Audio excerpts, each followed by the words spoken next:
And joining us for more on humanitarian work in Cuba is pilot Jeff Iannicello, Director of Missionary Services at Agape Flights, Alan Spear, Chief Executive Officer at Agape Flights, and Patrick Montega, the editor and publisher of La Gazeta. And thank you all for joining us. That was just a fascinating report. And Alan, if I could start with you, this has been a dream of yours for so many years. You started doing missionary work to Cuba, which, it was probably pretty difficult to even do that, all leading up to what's happening now. Well, in fact, it was in 1992 I was invited to go to Cuba. Unbeknownst to me, the missionary group or the minister that invited me to go, we were not legal to go into Cuba. I didn't know that until after I got home.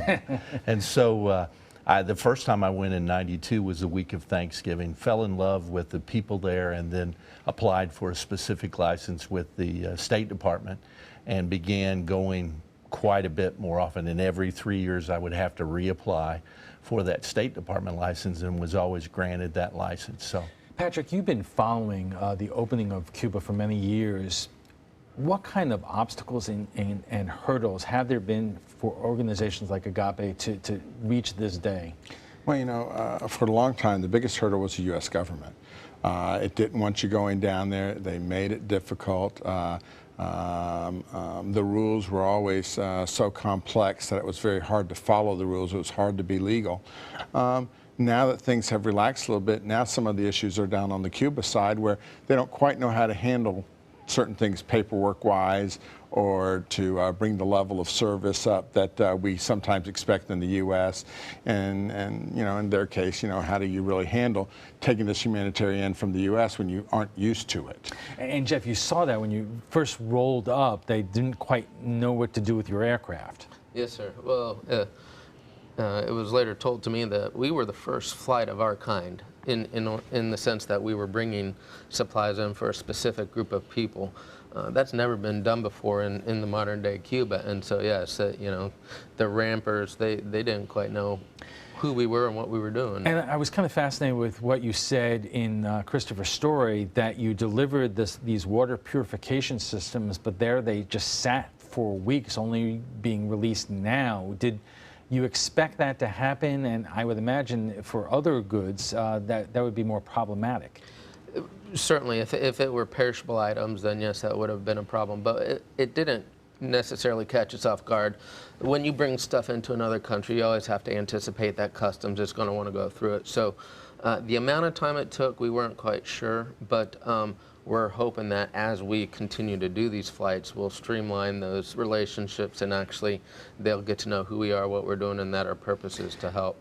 Alan, I would imagine that you would like to see the day where you could follow what you're delivering to the people who need it and are benefiting from it. absolutely. And as Jeff said, we're assured that if we provide them with a manifest quite a bit earlier, that we'll be able to receive the goods on the day that they're delivered, so that we actually are with those when they go to the Cuban Council of Churches. Because I could imagine there is a certain level of distrust that those goods may have stayed there because they wanted to be absolutely that nothing was coming into the country that they do not want to come into the country. Well, and our Cuban counterparts there said they were surprised that it only took 3 weeks. And Patrick, I mean, that really underscores that we've come a long way, but there's a long way to go. Well, yeah, we still have as far as the Cubans are concerned, we really haven't come very far. We still have them on our enemies list. We still treat them as an enemy. So even though it's thawed quite a lot, we have not changed a lot of our rules and regulations here towards them. And we're going to jump into that in our next segment. Welcome back. If you're just joining us, we are discussing the Suncoast connection to Cuba with our roundtable. Jeff Iannicello is Director of Missionary Services of Agape Flights. Alan Spear is the Chief Executive Officer of Agape Flights. And Patrick Montega is the editor and publisher of the La Gazeta newspaper. Jeff, why do you do this? Oh, I actually meant that to go to Alan. I'm sorry. Well, we do this because we've been doing this for 36 years, but in relationship to Cuba, because we feel like our mission and our vision is to spread the unconditional good news, the good news of Christ to the nations of the Caribbean. And how are these operations funded? It's all privately funded. We have donors in all 50 states. A lot of times people think that we get most of our donations from churches. The majority of our donations are individual donors. We do have a percentage of foundations, grants, those sort of things, and we do have sponsoring churches, but that makes up about 15% of our total budget. While polling would show that the vast majority of Americans support the opening of Cuba, there is still a lot of opposition, especially here in Florida. Have you received any political pushback to what you're doing? Not really any political pushback. We've been welcomed. We were talking earlier about the surprise visit that we had from the Border Patrol and the CBP about 6 days before we were flying into Cuba. We've been in business 36 years and never had that. Patrick, that's fascinating to me because it was President Obama who normalized relations with Cuba. Whether it's other governmental agencies, they fall under the executive branch, so why would they be giving Agape a hard time if the boss, so to speak, is the one who opened Cuba? Well, most of the changes that has happened in U.S. policy towards Cuba has been through Obama's pen. It hasn't been through Congress. Congress is still not on board with a lot of this, and so OFAC, the Office of Foreign Assets Control, the Border Security, all of these people also have to deal with Congress, and there's powerful congressmen and senators out there who are enemies of changing this policy, and they are out there fighting. So every step you take forward, there's somebody trying to push you a step back. So is the administration in a position that you have different departments who are basically freelancing and not with the program? Well, recently we've seen OFAC, Office of Foreign Asset Controls, do some odd things, considering we've gone this far, and now basically just about anybody can travel over to Cuba for almost any reason except for tourism. OFAC has started to issue some fines and penalties against people for things that happened 8, 9, 10 years ago. They're currently pushing the Pastors for Peace. They're trying to eliminate their nonprofit status and call them a political organization. And Pastors for Peace was delivering humanitarian aid down to Cuba 10 years ago, 15 years ago, in spite of the U.S. government. So is this entire process going a lot slower than you expected it to? The first day I went down to Cuba 15 years ago, 16 years ago, I wondered why we just didn't change policy that day. When you saw the Cubans, when you saw and understood U.S. policy, it was a complete, it was bizarre why we were doing this. And so, yes, it baffles me every day. The people who are against this, I think they're people who won't go down, they won't learn, they won't understand. This should be over with. Jeff, have you've been going on these flights for a long time, and you take them to different places around the Caribbean, the Dominican Republic, and Haiti and the Bahamas. Have you ever run into political obstacles before on these flights? No, I wouldn't say so. No, I mean we are well entrenched. As Alan said, Agape's been in existence over 35 years. We've had the inroads there into Haiti, Dominican Republic, and yes, there are times where when you go into a country, especially when you have changes of power, say with an election or something, you may have certain issues rise up, and you have to deal with that. We've had that before, but actually political pressure against us, no, I wouldn't say so. So Alan, you are actually heading out tomorrow to look at a larger aircraft so you can do more specifically in terms of bringing these needed supplies to Cuba. But what kind of obstacles, both in the U.S. and in Cuba, do you still have? Well, and by the way, it's an additional aircraft, and it is a smaller aircraft, but it will serve purposes for cargo and passengers too. A lot of versatility to it. But I think we continue to look at the changing of the Guard, as we talked about. Next year I'm wondering what's going to take place with the new president. I will tell you that the Cuban people have opened their arms to me since 1992, and they had opened their arms in August to Agape flights. All Cuban people. But there are Americans who believe, what are we getting in return? I will tell you that and this is only Alan's opinion, I will tell you that I believe we are the issuers of hope.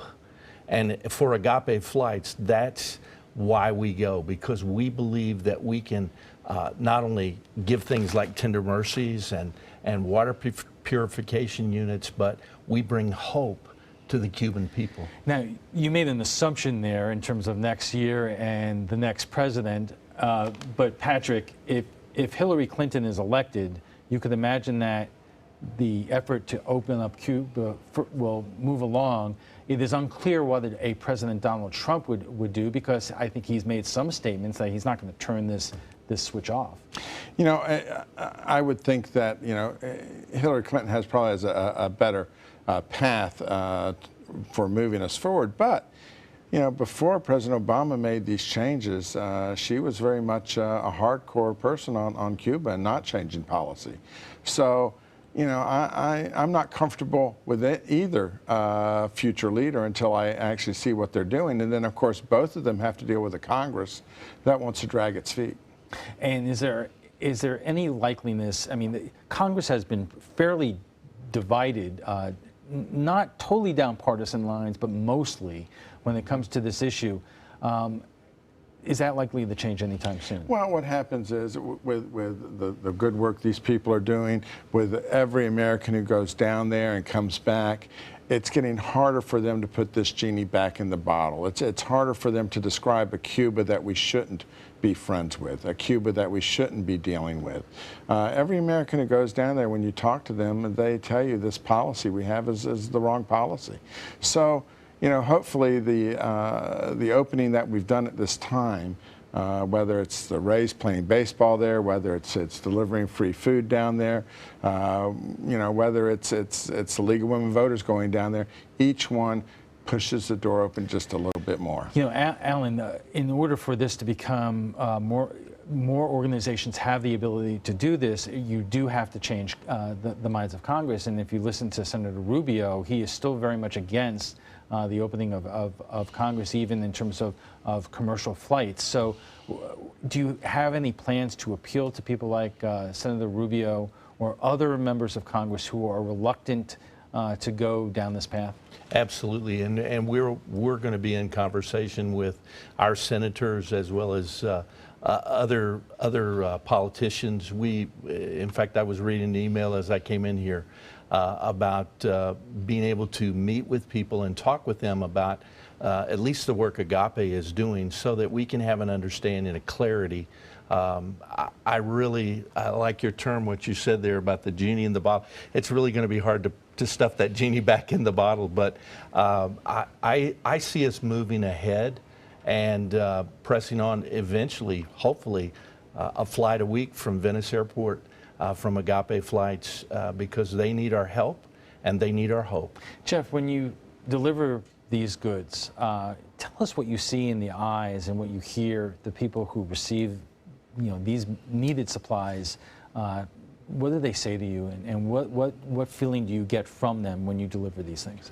Well, in a manner of speaking, in Haiti and Dominican Republic, where I've been doing this for over 12 years, there are countless times where I think of Pastor Nzunga, who's there in Cape Haitian, and his he's a missionary from Democratic Republic of Congo, but in his thick African accent, you know, I don't know what we would do without Agape.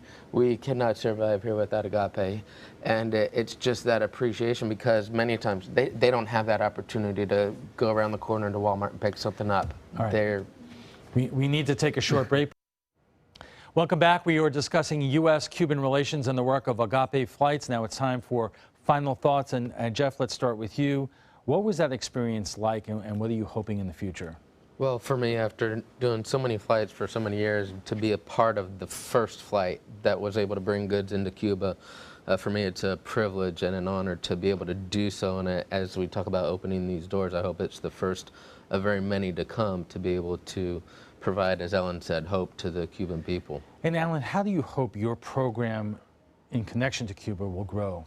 Well, Alan, you know, for 36 years almost, we have been serving Christ by serving his missionaries or mission partners. And our desire is just to continue to do that, to make our flights into the Dominican, Haiti, and the Bahamas even better. more service. We are servants, and that's really what we want to do and what we believe we're called to do. Through that service, we want to obviously glorify Christ, but we want to build these relations as we have in the Dominican and in Haiti and the Bahamas with Cubans. And Patrick, what obstacles remain for organizations like Agape and others who would like to do this work and actually open up Cuba even further commercially? Well, I think that anybody who has success with Cuba still faces some wrath here in the United States from some of the enemies. So, you know, I think that that's a problem. You just don't know who's going to come after you, what they're going to come after you about. You know, I think I feel a lot better about our position with Cuba than in the past, and frankly, I hope that this thaw will help them so that they won't need support from missionaries, that they will have a successful economy, that they will be able to provide well for their people. Is there just so much that can be done unless Congress normalizes relationships or does away with the embargo? We've got to get rid of the Helms-Burton Act. It just makes everything difficult to do. We've got to, there's miles of red tape that have been put in place in Congress, and it's going to take, even if Congress decided to get rid of it tomorrow, it's probably take them a couple of years to untangle it all. Okay, let's leave it there. But before we go, we want to share some of what our viewers are saying about last night's show. The Sarasota County Citizens Opinion Survey was released earlier this month, and for the third year running, population growth and development topped the list